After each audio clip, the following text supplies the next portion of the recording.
Hello, my name is Anani Vasquez. I earned my PhD in Learning Literacies and Technologies from Mary Lou Teachers College at ASU the spring of 2023.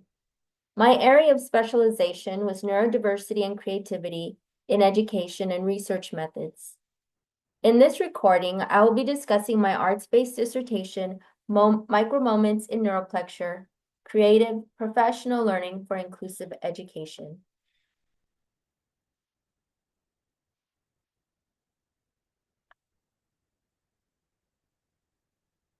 The dissertation addressed the issues of neurotypicality and ableism in education and research, including the lack of creative learning in education and biased educator responses to unexpected moments in learning environments.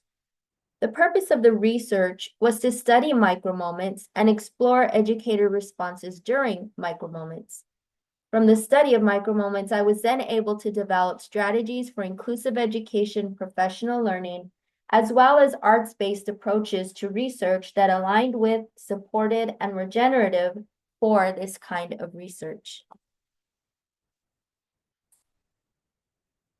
The conceptual framework for this dissertation incorporated the neurodiversity paradigm, activist philosophy, post-oppositional transformation, and creative learning theory. Neurodiversity and activist philosophy both come from Aaron Manning's work.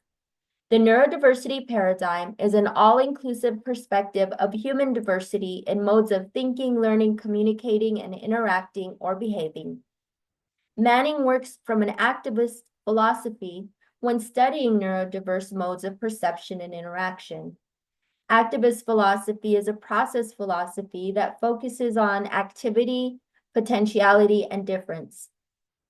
Most important is the exploration of how difference alters an emerging event.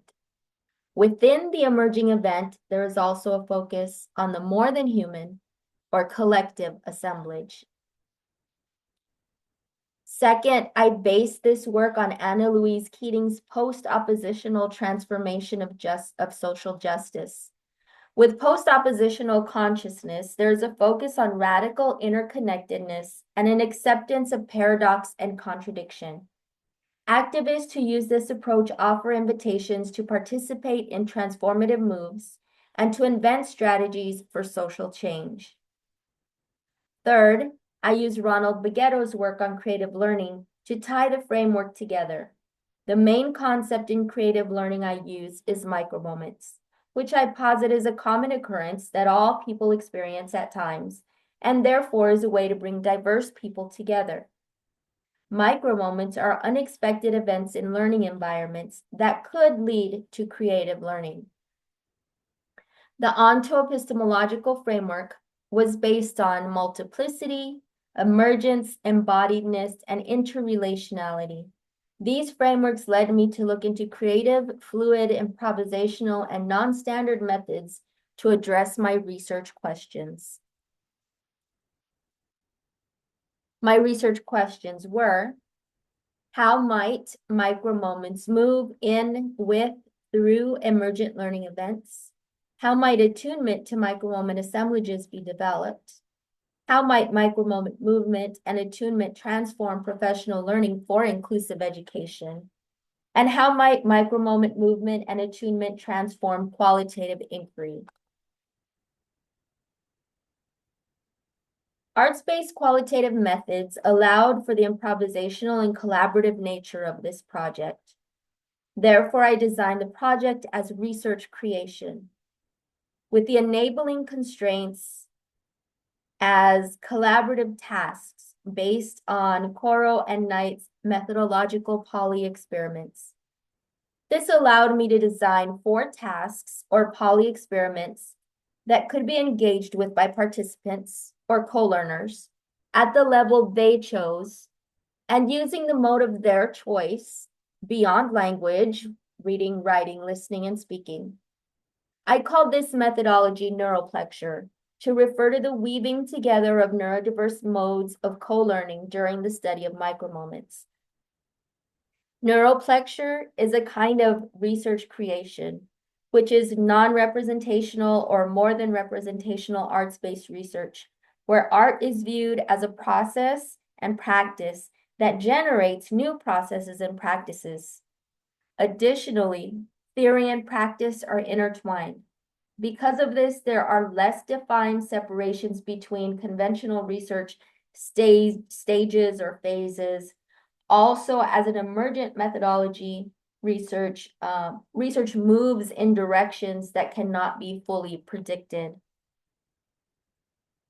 During the study, 12 co-learners became collaborators when they engaged with the poly experiments.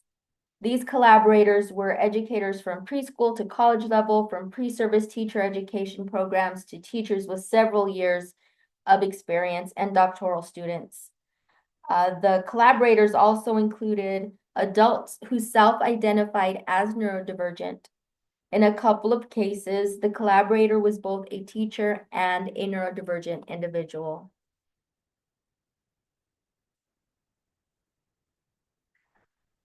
The first experiment or task was exploring micro memories.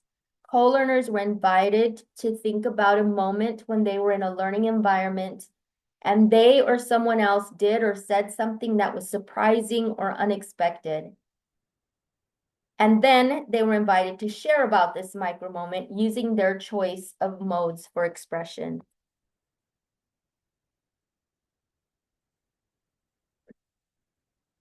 Micromementos invited co-learners to share an object that served as a souvenir or memento of an experienced micromoment. Micromomentings are the collaborative recreation of micromoments and also an exploration of their movements. Co-learners began with a micro-memory, then took turns to make up alternate endings to the story or event.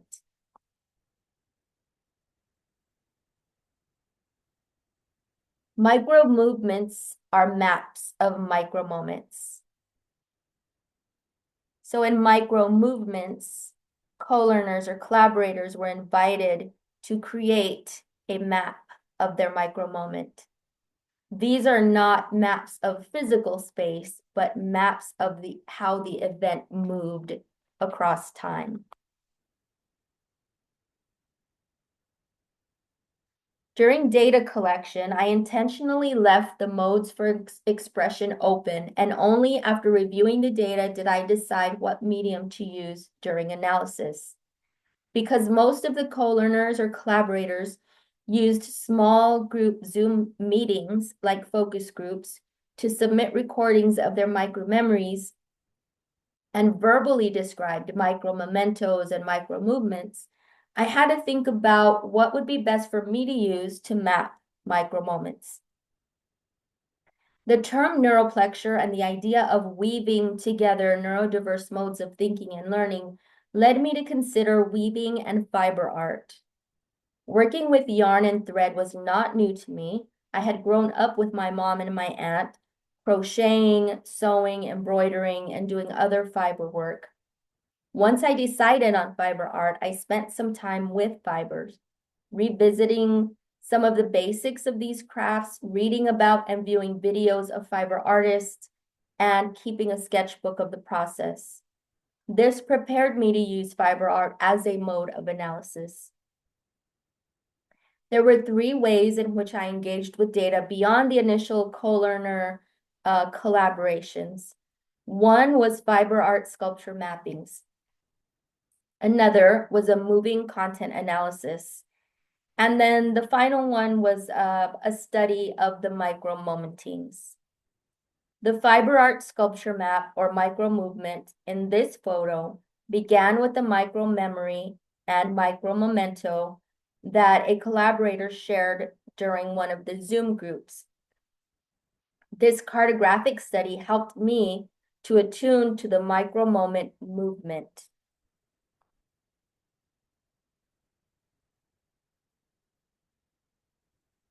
Again, even though the participants in the study were encouraged to use various modes for interaction, most chose to meet in small Zoom groups and explore the invitations, especially the invitation to micro-memory. This task asked participants to share a memory of a micro moment where they either said or did something surprising or someone else said or did something surprising in a learning environment. One participant was a preschool theater teacher.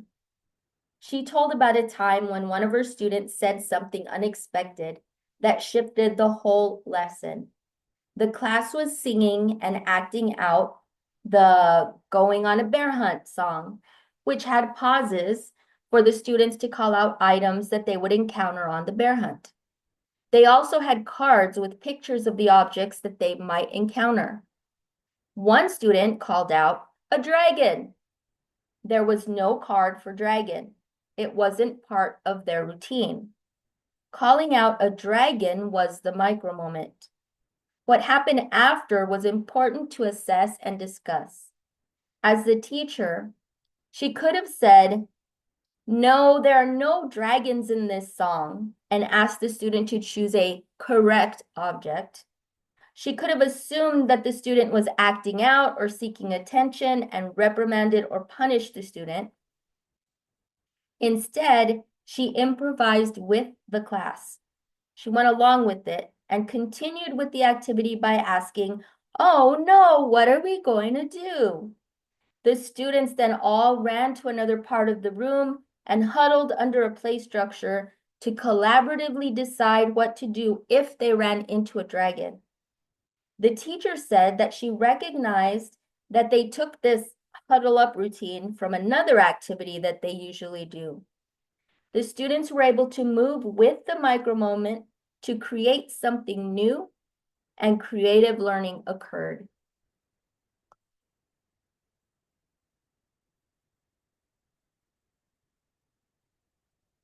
So after participants or collaborators told embodied micro memories and engaged in embodied reflection, I was able to extend my analysis to arts-based embodied forms as well.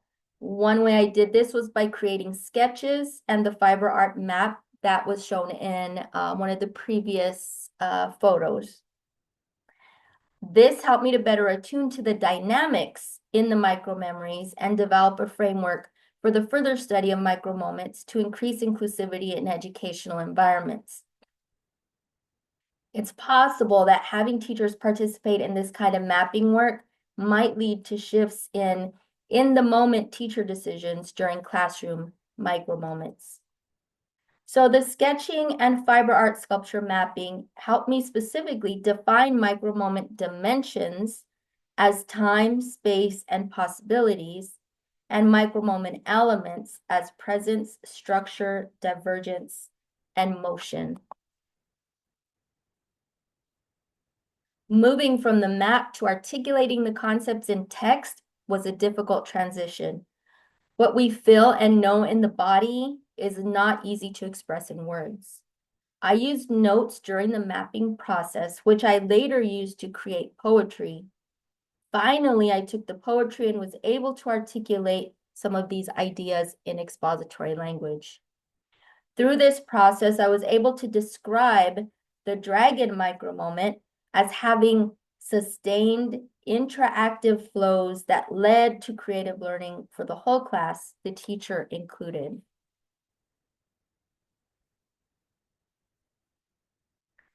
The moving content analysis, in a sense, traced the movement of data collection from the Zoom groups to the micro memories shared in the content, shared to the content threads that were woven throughout the various micro memories.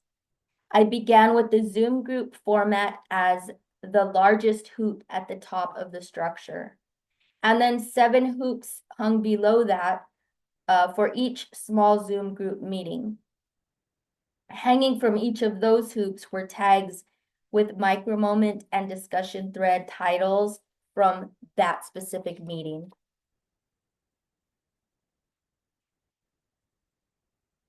The micro mementos were also used in the moving content analysis to visually and tactily connect to the verbal stories. I engaged in a speculative entangling of these micro mementos to create lists of possible professional learning topics for inclusive education. I played the Zoom group videos in the background while I worked to stay focused on the micro moments and the discussions.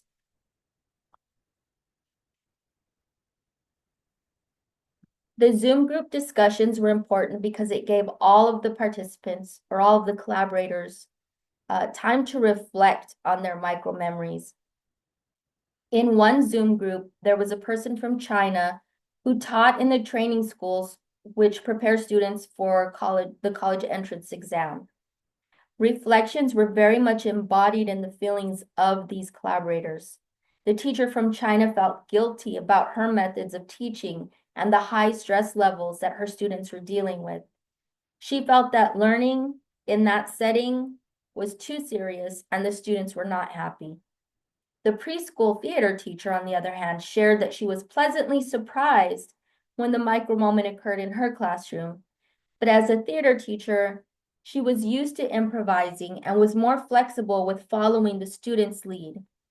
Together, they discussed how feeling bad about the past can be generative in that it urges us to change our practice in the future. Some of the other Zoom group discussion threads are listed here. Discussions on measurement, expectations, asynchrony, teacher moves in terms of inflexibility, flexibility, non-compliance, compliance, impermanence, permanence, self-discovery, self-determination, advocacy, emotions and relationships, behavior, misbehavior, and refusals, independence, interdependence. The moving content analysis continued to move during my dissertation defense, which was designed as an interactive art exhibit. My dissertation committee and others in the audience were invited to choose a micro memento. Each one had a tag with the text of the accompanying micro memory. These also were attached to string of some kind and could be woven with any of the exhibit pieces.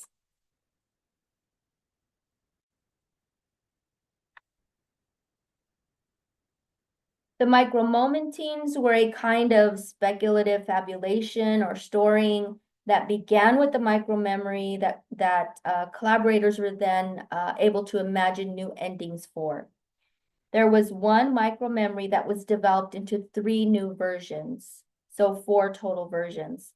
The threads through these 4 versions were student strategies for anxiety, teacher strategies for connecting with students, and more than human multiple perspectives. A framework for the study of micromoments was developed during the various engagements or analyses with the poly experiments, the invitations. This framework uses the poly experiment tasks, the threads and discussion questions, and further teacher reflection questions in a way that could be used in professional learning communities. It's important to reiterate that in research creation, the art is not the object of study or the product for dissemination of research information. The art in this dissertation was integral to the process of studying micromoments for the purpose of teacher education. Fibers were used to map, but their sociality, their way of attracting and engaging, also gave me insight into neurodiverse sociality that would have been missing or would have been different if I had used a different medium.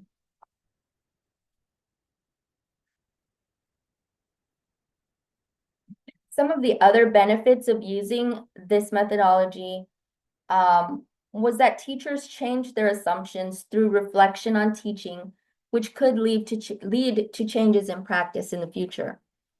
The poly experiments described as invitations acknowledged and encouraged knowing and thinking as being interwoven with movement and feelings and becoming or emergence, making the work more inclusive for neurodivergent individuals. Theory and practice are also intertwined in research creation, where theory leads to practice, which leads to new theorizing, which leads to new practices.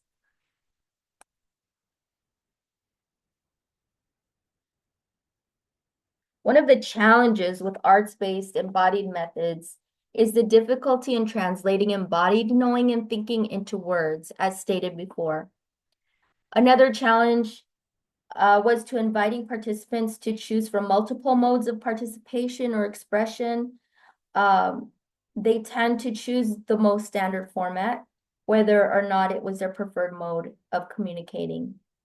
In this study, the teachers did not have enough time to get to know each other, or all of the collaborators did not have enough time to get to know each other and build up a safe community where they might feel comfortable trying non-standard or neurodivergent modes for thinking, learning, and communicating. Another challenge was that while changes in teacher beliefs and attitudes is a good starting point, there needs to be a plan to continue and support the teachers as they make changes to their practice. My hope was to then take the study of micromoment framework to small groups of teachers and further develop the framework as well as how teachers respond to the framework.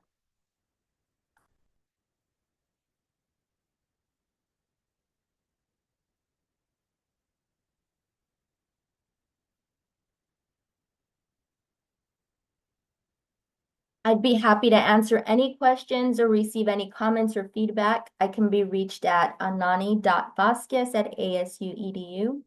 Thank you for joining me today.